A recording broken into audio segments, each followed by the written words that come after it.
Hey everyone, welcome to the Sanctum. This is Ayel, and today we're going to talk about past lives. Who were you? What did you do in the past life, etc. So, today we're going to use some lovely cards. Yeah, lovely cards, yeah! In fact, what we're going to do is we're going to use the Gods and Titans, Goddesses and Sirens deck from Stacey DeMarco. We're going to use the Gilded Reverie Lenormand. We're going to use the Psychic Tarot from John Holland. The Archetype cards from Carolyn Miss. We're going to pull from the Life Purpose cards from Doreen Virtue. And of course the Simple Tarot cards from Angie Green, and we may end up pulling a couple from possibly the Spirit Keeper's Tarot from Benabel Wen. I haven't decided about that one yet because I like that deck a lot and I don't like to share it. But we're actually going to do a special video specifically with that deck. So let's get started. You have 4 choices. Dun, dun, dun, dun, dun. Blue Chalcedony. Yay. Lapis Lazuli. Brecciated Jasper. And Rose Quartz. So what I want you to do is to focus on whatever you wish, and just consider a little bit about who and what you were. Think a little bit back on who you were prior to who you are now. You don't have to try to think further back, or try to force yourself to think how far back you go.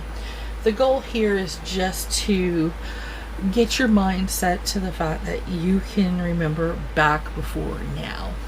Okay? So I want you to breathe in, breathe out, and choose.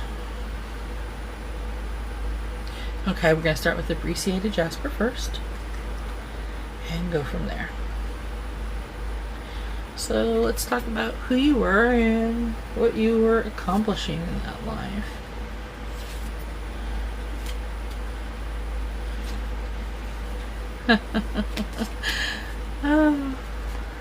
Sometimes I amuse myself to no end when I pick out cards, and I have no clue what I'm picking out until I see the dark cards in the deck, and it's like, really? Seriously?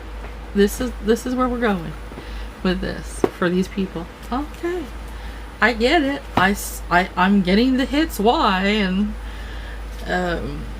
sometimes when I see the cards, when I first pick them up free and I start rolling through them, I start seeing images, and the images that I get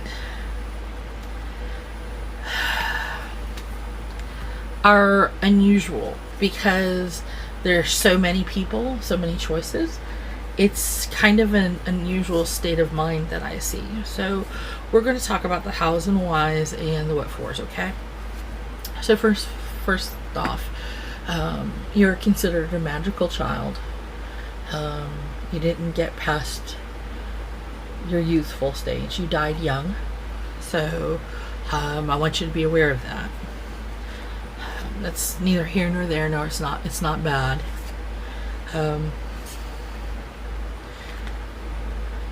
You were very much into books, papyrus, things of that nature, which makes sense.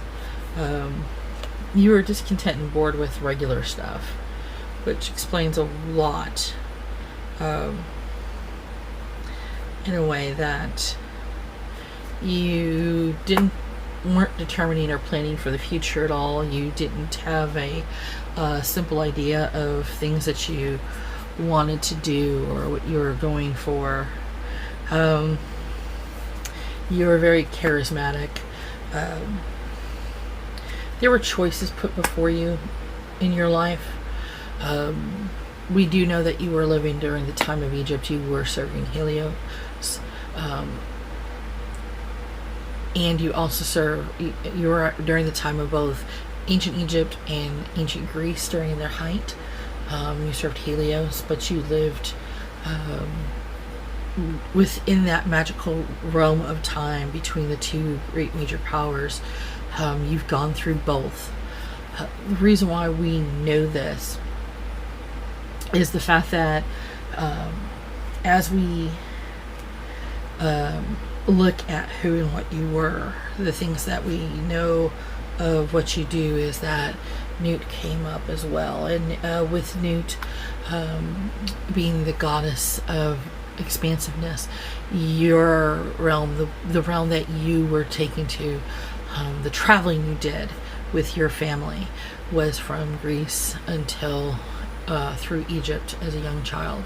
So we know that you are probably more than likely of a traveling family, the family that a lot of families that did bartering and trade for the Egyptians or for the Greeks, thus back and forth carrying knowledge and things. And because you were very astute, very young, you were considered magical because of the things that you did. You did have a lot of fellowship and friendships with people, young and old. And it was a tragic thing when you died young. It broke a lot of hearts,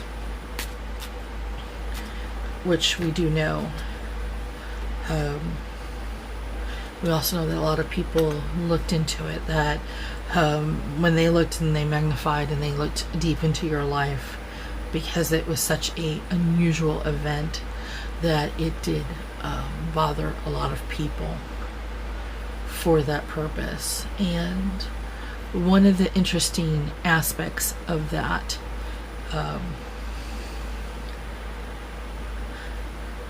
that they discovered was that your parents were in the middle of a waiting game being played, where they had to wait for shipments and things of that nature.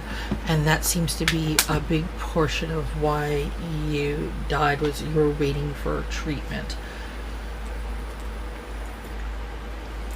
Even though they were of the merchant class, waiting to get treatment for you is actually what caused you problems.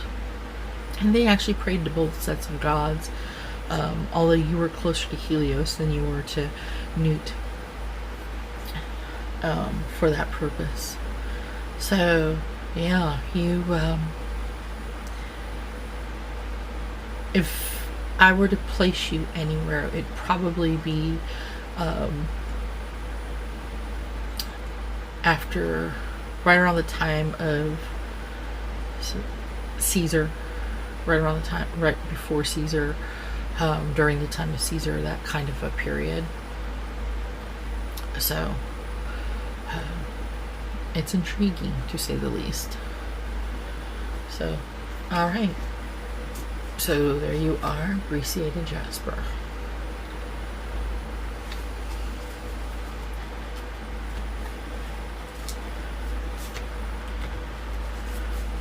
So let us go to our next beautiful set of cards, so we can see what's going to happen next. Now we're going to do the rose quartz. Rose quartz, rose quartz. Let's see who you were in a past life.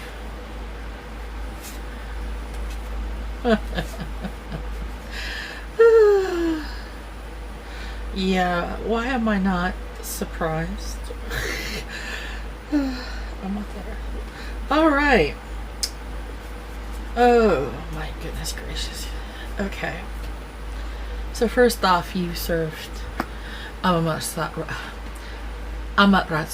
the goddess of the sun in Japanese culture. You were considered a rebel, a magician of sorts, which is not normal during certain cultural periods of time. The reason being is that most people were either like priests or samurai, or you had the ninjas, depending on what framework period you're looking at. Certain earlier periods, of course, there was difference. You do definitely have energy healing as part of your ability to deal with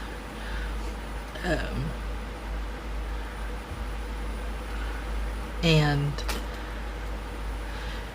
your home's considered a sanctuary. You used to write. You dealt a lot with when it came to the things that you took care of, the flowers and stuff like that. You were about beauty. You were about gift giving.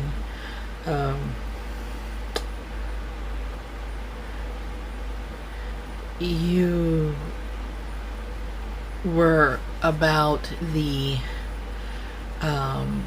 speech of certain aspects, but you also weren't afraid to go to war. You were about triumph and successes and dealing with actually the concept of war. You were considered a fighter. There was a great upheaval during the time that you lived, and it caused a lot of problems. At one point you were in chains, you were in bondage, which you did break free of. The reason why is because you did hit rock bottom and you did get out of it. You did have a point in time after that your wish came true. You did actually find some peace in your time. We are showing the fact that because of you being whom you were, you did live a full life. So you did die of old age, and you did have a lot of popularity and respect of the people in your area regarding that, being whom you were and dedicated to the goddess. So what we're looking at in general is that you were in a period of time in Japan where there was more of a openness regarding certain traditions and abilities, although possibly not as open as you would think. But your talents came into pass. There was a time where you were challenged regarding who and what you were, and that challenge did cause some uproar. It did cause a little bit of contention, but in the long run, you did get out of your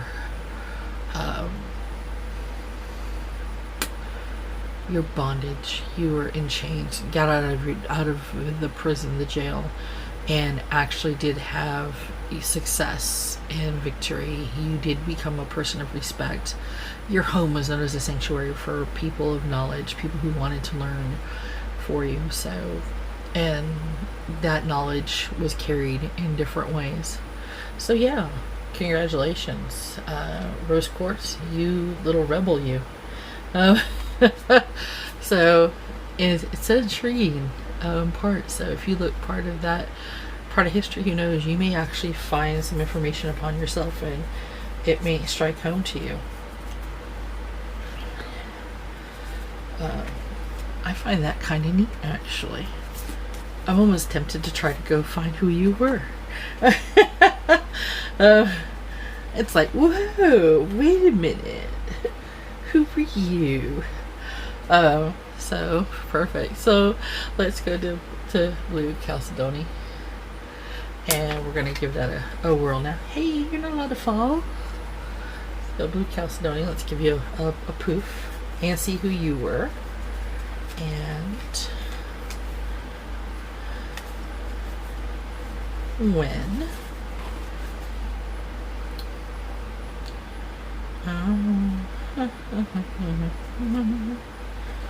oh,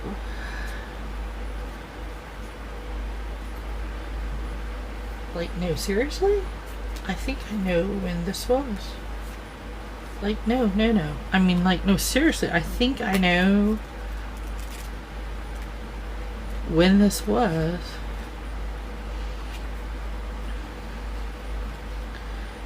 Oh.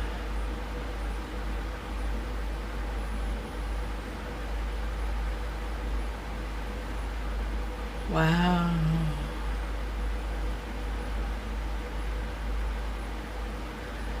Okay. Okay, so like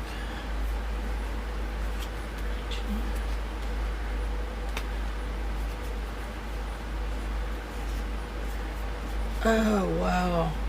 Okay.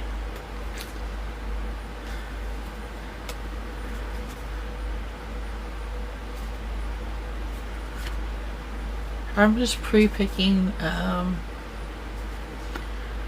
a couple of cards because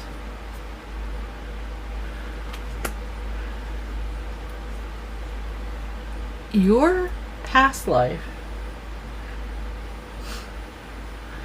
has tripped on a couple of things that I actually know a bit about, and it's intriguing.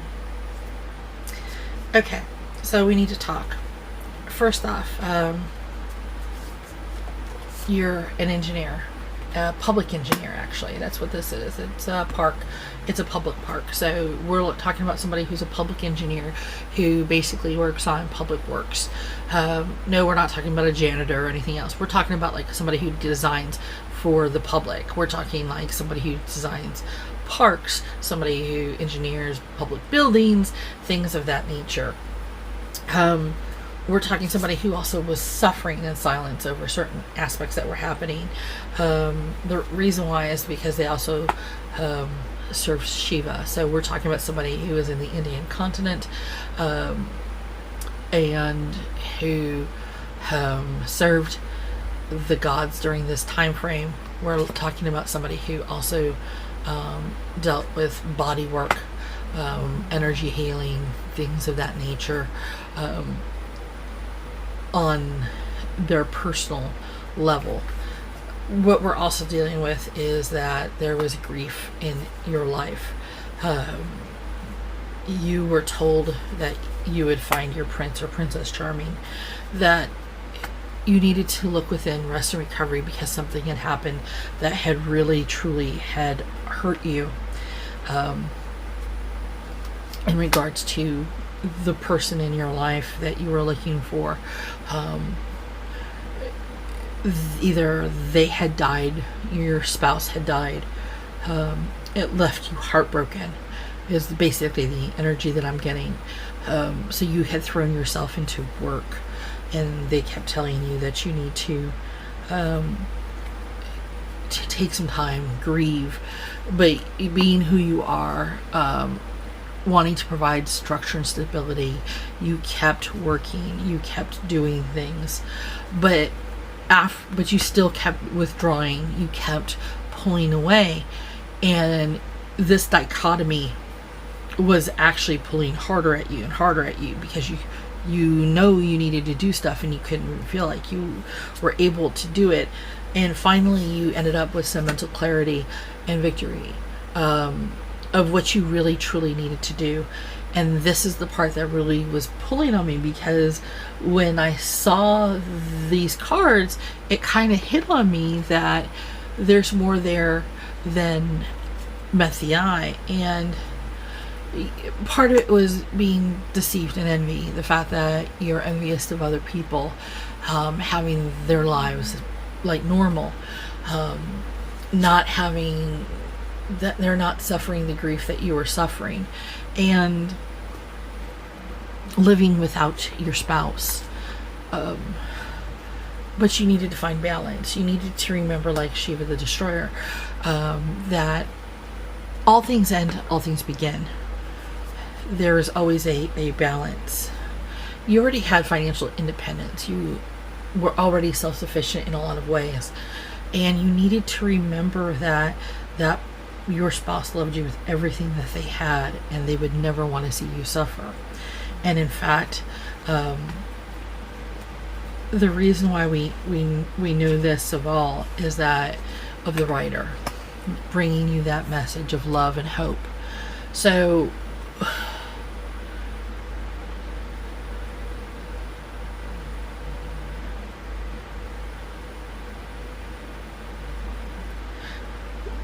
the crazy thing about this is that I keep getting the feeling that this is during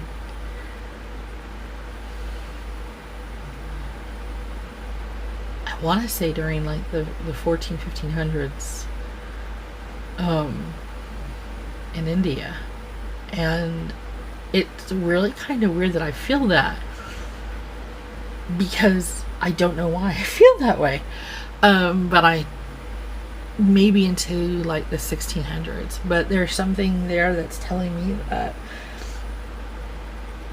it's right between the 15th and 18th dynasty that this is filling into. The shift of belief, the emphasis on body work, the emphasis on stability versus non-stability, the feeling that of grief that was so deep. So those of you who fall under this or have picked this, one of the things you may want to look into is the wait a minute, it's telling me to pick another card.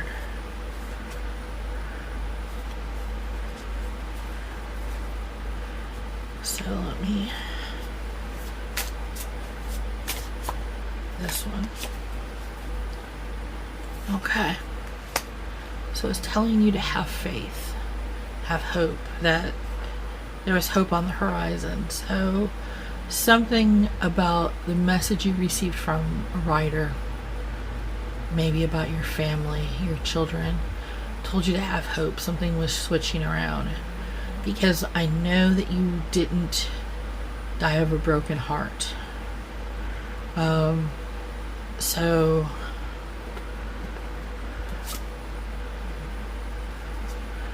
truth borne out. So yeah. So for you, it ended up being you lived a fuller life. Things of truth came forward, but you did switch your life up a bit. You did shift up a little bit more of what you believe, what you felt, more in harmony with your belief systems.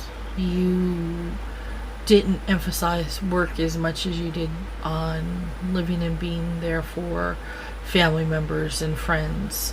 You didn't work to live.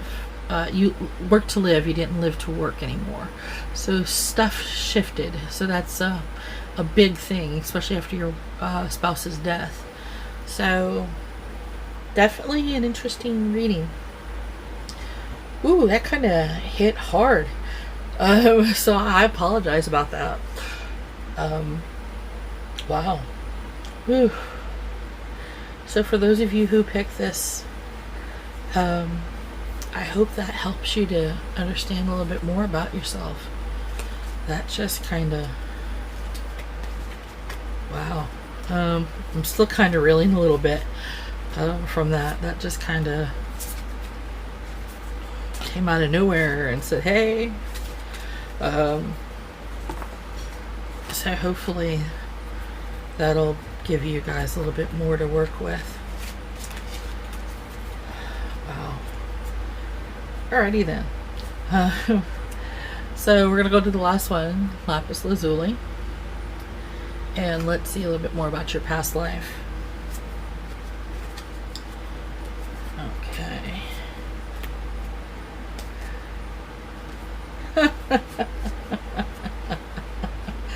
Oh my god, I love it. Okay. La la la la la la la la. I know this story well, and if I'm right about this, it's what I think. That I know the time frame for this one. So wow, which is good actually, because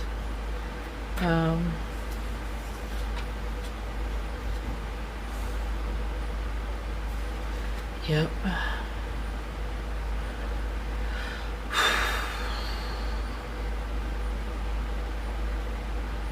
Yeah. Okay. Let's talk.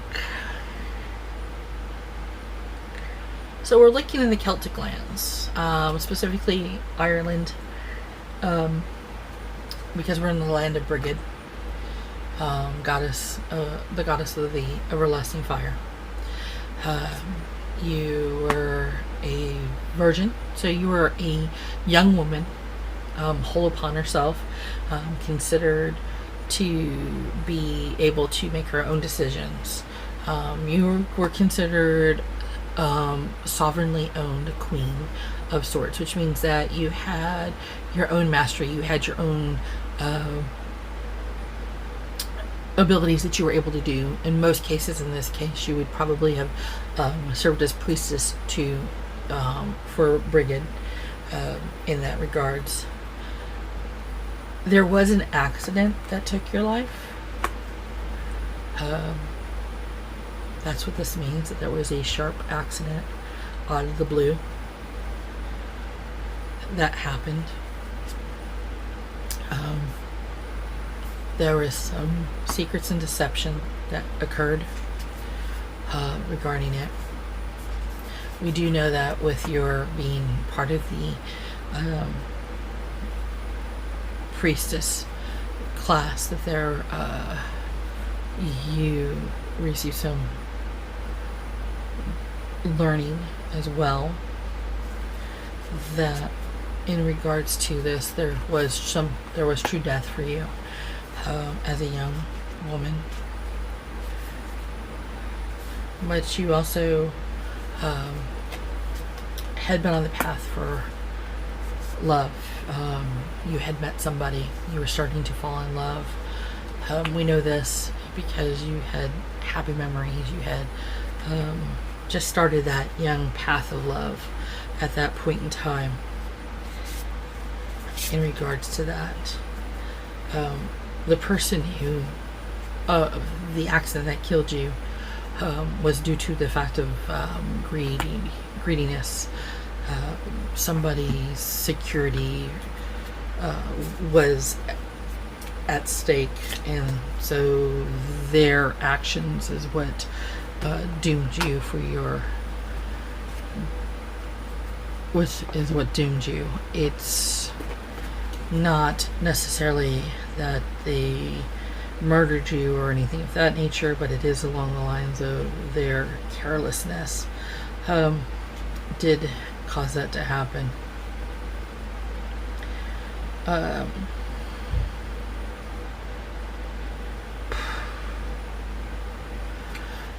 We do know that there was conflict in your life because of whom you were as a priestess, that you did come in conflict with certain people at certain times. You did try to maintain a moderation, self-control, patience. That did not always help at times. You did burn bright and furious, truly a daughter of Brigid. There was a time always to decide, even though you served Brigid, you could be married. You needed to decide about your heart's desire. Did you want to serve as her virgin goddess, priestess of sorts, or did you want to still serve, but as a married priestess, which means you wouldn't serve at the ever burning fire location, but would serve in turn at times. There was conflict and challenge in your decisions. There were things that you weren't sure you wanted to do, things that you did want to do, questions that you had regarding this new love of yours. So there truly was a purpose in all of this, and it was just it was just the luck of the die. It was just chance and question that when your death happened the way it did, it actually spawned a huge outcry. I'm seeing a huge outcry from your lover as well as others. It actually caused action to be taken against the person who was actually at fault for what happened, of why you died. It shouldn't have. It was basically like one of those faulty mechanism kind of things, of how you died. Should never have happened. So, daughter of Brigid, this is your story. Had you lived longer, you would have been married to your soulmate and probably would have served, and taught your daughters to serve Brigid as well. So, there you go.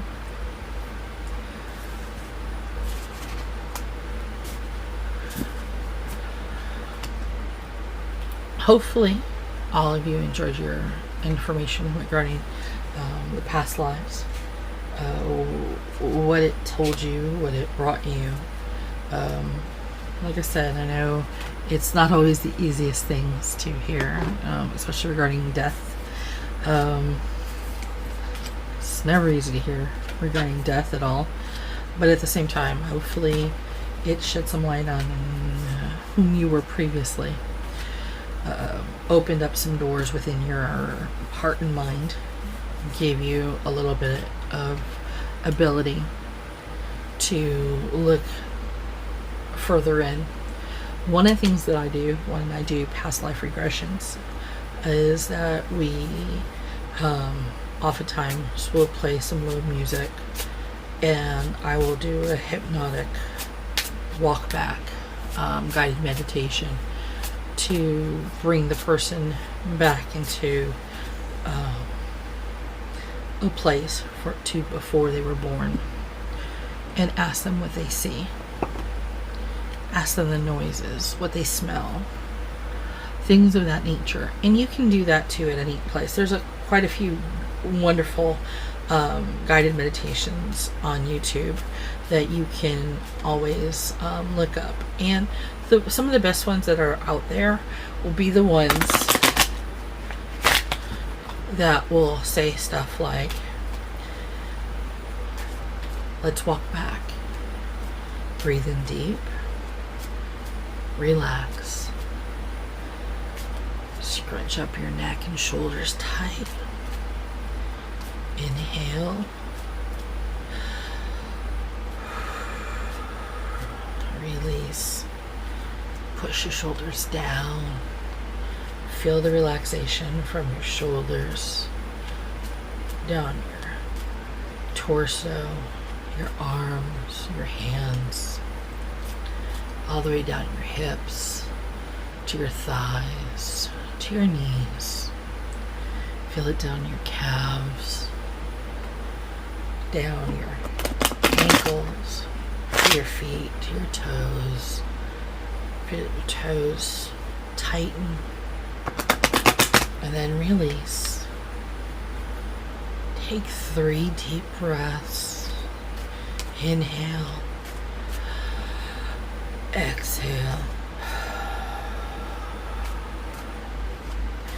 inhale,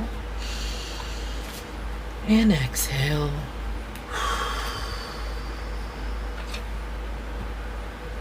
Inhale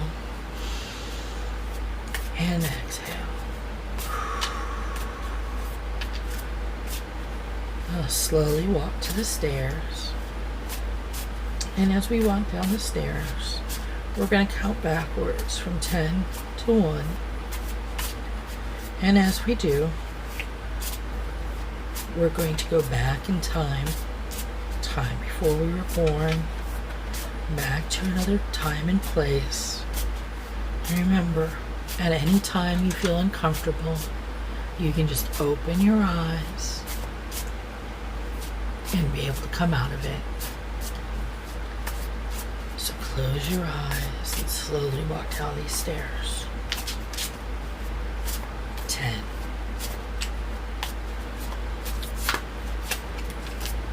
9.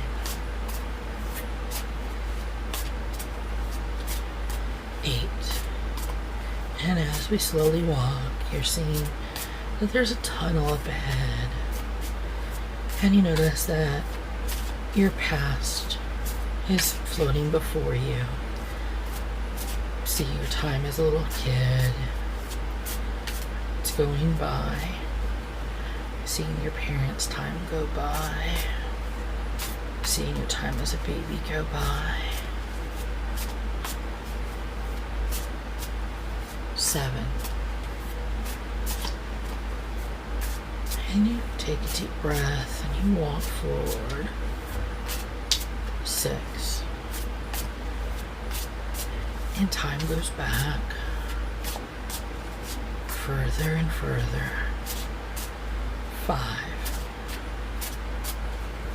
And you feel comfortable and relaxed, knowing that you're safe, and everything you see and feel, nothing will harm you. 4. And you continue down, down, down, further and further along the staircase. 3. And the light is getting brighter, slowly, brighter and brighter, getting us to the outside, to this place where we need to go and see. 2. And we notice that our breathing has slowed. We feel ever so relaxed. We feel so calm. We feel safe and secure. We feel like everything is perfect. 1. And there we go. Down the bottom stair with the tunnel in front of us. And we walk towards the tunnel. That's right. Just walk out the tunnel. Safe and secure. And as we walk out the tunnel, we notice the light. Nice sunlight. And notice the world around you as you come out. Are there trees? Is it a small village? Is it a city? What do you notice about the world around you? What about the people? What do you notice about the people around you?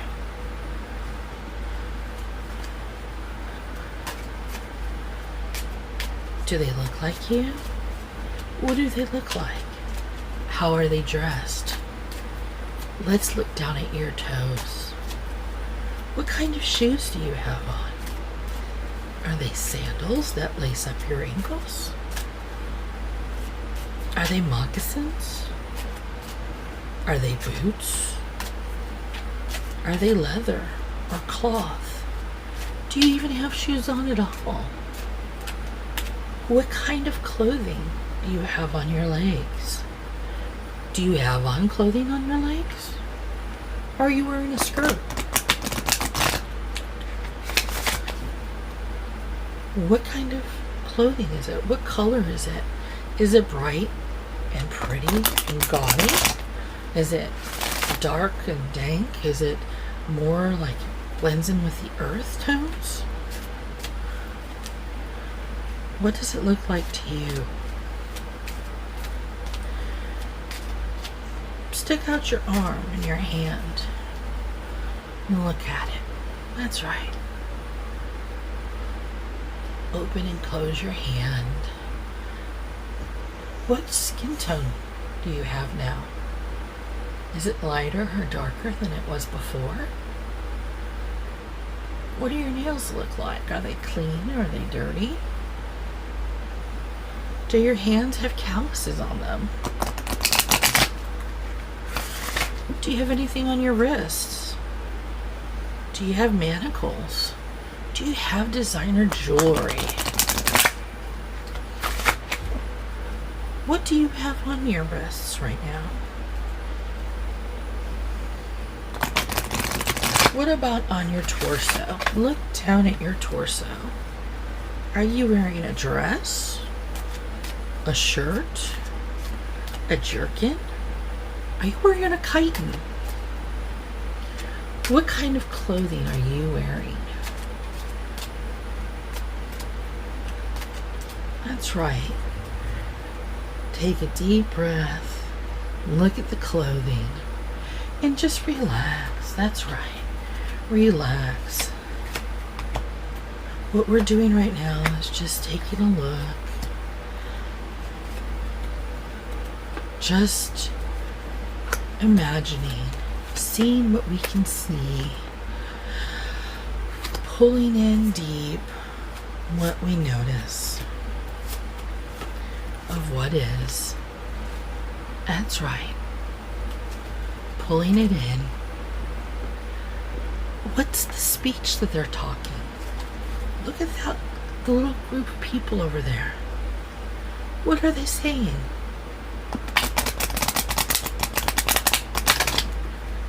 You innately understand what their words are, but what is the lilt that they're saying? What does it sound like they're saying? What tongue are they speaking? Does it sound like English? Does it sound like Spanish or Latin? Does it sound like Russian or Japanese? Does it sound like Chinese? Does it sound like Portuguese? Take a listen. Shh. What do they say? Are they talking about what's going on for the day? Or what's been happening in the neighborhood? Go say hi. See how they greet you. Do they treat you as a friend? Do they ask you where you belong? That's right. Now remember, nobody here is going to hurt you. Nobody here is going to mistreat you. Watch what kind of answers they give you. Perfect.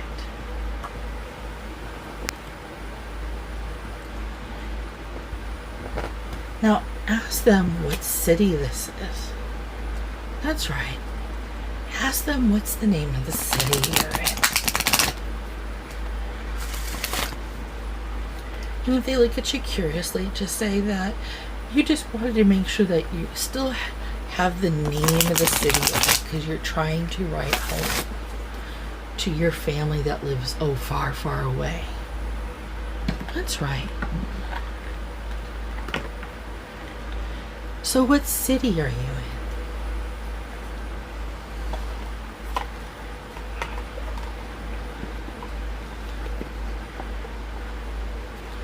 Now, once you've done that, take a deep breath.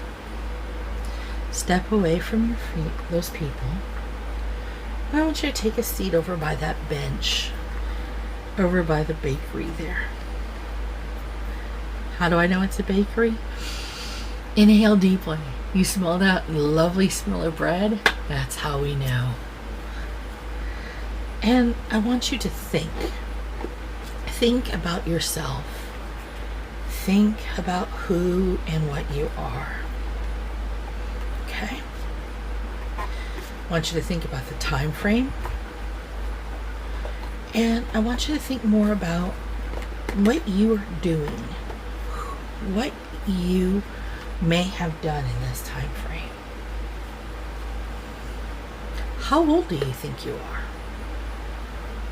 That's right. How old do you think you are? Are you a little kid? Are you an adult? How did they treat you? Perfect. So, now that you have those pieces of information, what I want you to do is to breathe deep. Take it deep within you. Put it deep in your heart. That's right, just like that. Fold in that knowledge. Now ask that part of you, what am I missing? What part of you and your time frame am I missing now? What do I need to know to bring back to help me to be happier? And listen to yourself. Listen as you talk. Listen to what they have to say. Listen.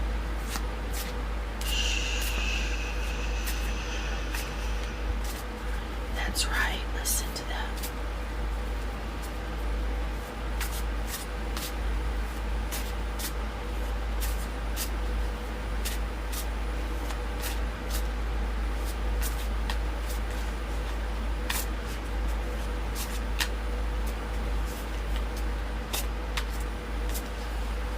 That's right. Now, the information they shared with you is sacred information, a piece of you, a soul retrieval moment that allows you to observe. Take that piece with you. Reach out and grab it. Hold it deep within. Know that it comes from love, love from your other self. Balance it. Take it in deeply. Envelop it. Welcome it in you. That's right. Thank your other self for the knowledge. Thank them for allowing you to see this part of yourself that you've never known before. And walk back to the tunnel, slowly, step by step. That's right. And now we're going to climb back up the stairs. And as we climb back up the stairs from 1 to 10, we're slowly going to awaken. We're slowly going to come back up. Feel refreshed and filled with the new knowledge of who and what we were. And feel that peace we've gathered to help us to feel a little bit better about ourselves, a little more whole. So we're going to climb up 1, 2. That's right. Start feeling that little peace settling deep within our soul. 3. There we go. Little by breath. Take a deep breath in.